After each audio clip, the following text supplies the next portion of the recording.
اسلام خود کو مکمل ضابطہ حیات یعنی complete code of conduct of life کہتا ہے، لیکن جہالت، بے وقوفی اور سپرسٹیشن سے بھرا پڑا ہے۔ 21 سینچری کے اس دور میں جہاں ہر چیز کو ریزننگ اور ریشنالٹی کی نظر سے دیکھا جاتا ہے، کیا اسلام ریزننگ اور ریشنالٹی کے سٹینڈرڈز پر پورا اترتا ہے؟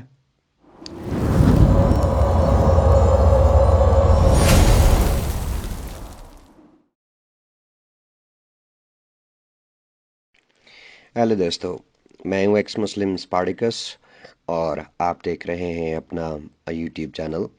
دوستو، 2021 کی میری یہ پہلی ویڈیو ہے، تو نئے سال کی میری طرف سے تمام لوگوں کو نیک شبھ کامنائیں اور مبارکباد، سوائے ان لوگوں کے جنہوں نے نیو ایئر نائٹ پر فائر کریکر اور پٹاخے چلائے۔ شروع کرتے ہیں آج کی ویڈیو۔ نظر بد کے حوالے سے مختلف نبوی خرافات صحیح بخاری اور صحیح مسلم میں بھری پڑی ہیں۔ پیغمبر اسلام محمد فرماتے ہیں کہ جس شخص نے نظر بد لگائی ہے، اس کی کونیوں، گھٹنوں اور پرائیویٹ پارٹس کو دھو کر اس کے پانی سے نظر بد لگنے والے شخص کو نہلاؤ تو وہ ٹھیک ہو جاتا ہے۔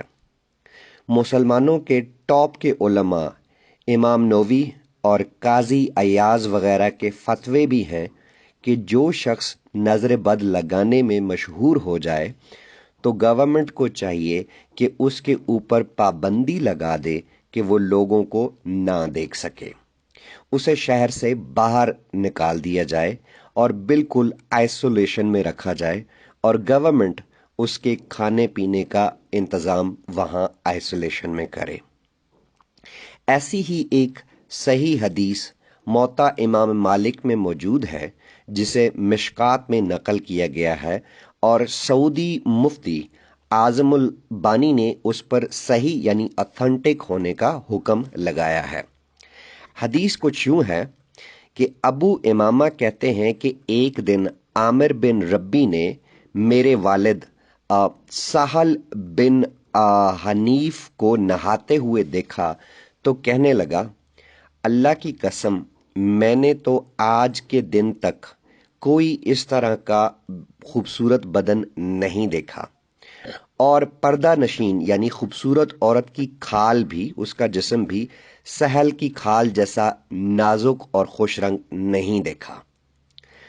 امام ابو امامہ کہتے ہیں کہ عامر کا یہ کہنا تھا کہ ایسا محسوس ہوا جیسے سہل کو کسی نے گرا دیا ہو، اس لیے ان کو اٹھا کر محمد کی خدمت میں لایا گیا اور عرض کیا گیا، یا رسول اللہ، آپ سہل کے علاج کے لیے کیا سجسٹ کرتے ہیں؟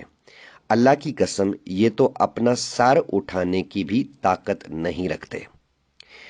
محمد نے سہل کی حالت دیکھ کر فرمایا کہ کیا کسی شخص کے بارے میں تمہیں شک ہے کہ اس نے ان کو نظر لگائی ہے؟ لوگوں نے کہا، جی ہاں، عامر بن ربی کے بارے میں ہمارا گمان ہے کہ انہوں نے نظر لگائی ہے۔ راوی کہتے ہیں کہ محمد نے یہ سن کر عامر کو بلایا اور ان کو سخت ڈانٹ پلائی اور ان کو برا بھلا بولا اور کہا کہ تم میں سے کوئی اپنے بھائی کو کیوں مار ڈالنے کے درپے ہو جاتا ہے؟ تم نے سہل کو برکت کی دعا کیوں نہیں دی؟ پھر آپ نے عامر کو حکم دیا کہ تم اپنے باڈی پارٹس کو دھو اور اس پانی کو سہل پر ڈال دو۔ اس لیے عامر نے ایک برتن میں اپنا ہاتھ، منہ، کونیاں، گھٹنے اور دونوں پاؤں کی انگلیوں کے پورے اور اپنے پرائیویٹ پارٹس کو دھویا، اور پھر وہ پانی جس سے عامر نے یہ اپنے باڈی پارٹس دھوئے تھے سہل پر ڈالا گیا۔ اس کا اثر یہ ہوا کہ سہل صاحب فوراً ٹھیک ہو گئے اور اٹھ کر لوگوں کے ساتھ اس طرح چل پڑے جیسے کچھ ہوا ہی نہیں تھا۔ اس روایت کی شرح میں یہ لکھا ہے، قاضی ایاز فرماتے ہیں کہ جو شخص نظر لگانے کے بارے میں مشہور و معروف ہو جائے تو اسے اوائڈ کرنا اور اس کے سامنے آنے میں احتیاط کرنا لازم ہے، اور گورنمنٹ پر بھی یہ لازم ہے کہ ایسے شخص کو لوگوں میں آنے جانے اور اٹھنے بیٹھنے سے روک دے، اور اس پر یہ پابندی عائد کر دے کہ وہ اپنے گھر میں ہی رہا کرے اور گھر سے باہر نہ نکلا کرے۔ اگر وہ شخص فقیر اور محتاج ہو کر اپنی زندگی بسر کرنے کے لیے لوگوں کے پاس جانے پر مجبور ہو تو بیت المال کے سرکاری خزانے سے اس کے لیے وظیفہ یعنی سٹائپنڈ وغیرہ مقرر کر دیا جائے تاکہ وہ اپنا گزارا کر سکے۔ کیلکولیشن ٹوٹل بات یہ ہے کہ ایسے شخص کا ضرر جزامی یعنی کوڑ کے مریض سے بھی زیادہ ہارمفل ہوتا ہے، لہٰذا اس بارے میں احتیاط لازم ہے، اور امام نووی نے بھی اس قول کی تائید کیا، یعنی اس کو انڈورس کیا ہے۔ اب یہاں مسلمانوں سے ایک سوال بنتا ہے کہ کیا واقعی اس 21 سینچری میں آ کر بھی محمد کی نظر بد والی اس کھلم کھلا جہالت پر ایمان رکھتے ہیں آپ؟ پھر دوسرا سوال یہ بنتا ہے، اللہ کیسا عجیب کریٹر ہے کہ انسان نہ بھی چاہے تو وہ دوسروں کو نظر بد لگا بیٹھتا ہے۔ پھر بیچارے ایسے معصوم شخص پر قید تنہائی کی قید بھی لگ جاتی ہے اور اس کی پوری زندگی برباد ہو جاتی ہے۔ پاکستان میں نظر بد کے الزامات عموماً گھر میں کام کرنے والی عورت کے بچوں پر لگتے ہیں، اور خاص طور پر کھانا کھاتے وقت ان غریب بچوں کو کمرے یا گھر سے نکال دیا جاتا ہے کہ کہیں وہ نظر بد نہ لگا دیں۔ اسلام خود کو مکمل ضابطہ حیات یعنی complete code of conduct of life کہتا ہے، لیکن جہالت، بے وقوفی اور سپرسٹیشن سے بھرا پڑا ہے۔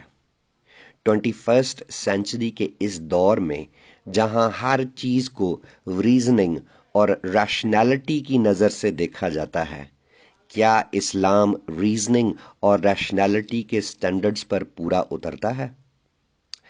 ریزننگ اور ریشنالٹی تو بہت دور کی بات ہے، اسلام بیچارہ تو ماڈرن مورالٹی سے بھی 1400 سال پیچھے کھڑا ہے۔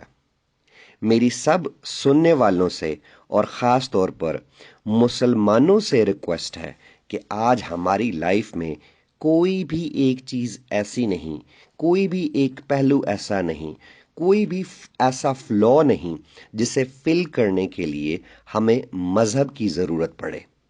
مذہب اور مذہبی رسومات صرف اور صرف ویسٹ آف ٹائم ہے۔ ایک بار مذہب سے نکل کر دیکھیں، آپ اپنے آپ کو ایسے فیل کریں گے جیسے کسی گٹر سے نکل کر گارڈن میں آ گئے ہوں۔ اسلام چھوڑیں، انسان بنیں۔ قرآن اور اسلام کو ایکسپوز کرنے کے کام کو جاری رکھنے کے لیے مجھے آپ کی سپورٹ کی بے حد ضرورت ہے، اور یہ سپورٹ آپ مجھے پیٹرین کے ذریعے اور پے پال کے ذریعے کر سکتے ہیں۔ پیٹرین اور پے پال کے لنکس آپ کو پن کمنٹ میں مل جائیں گے۔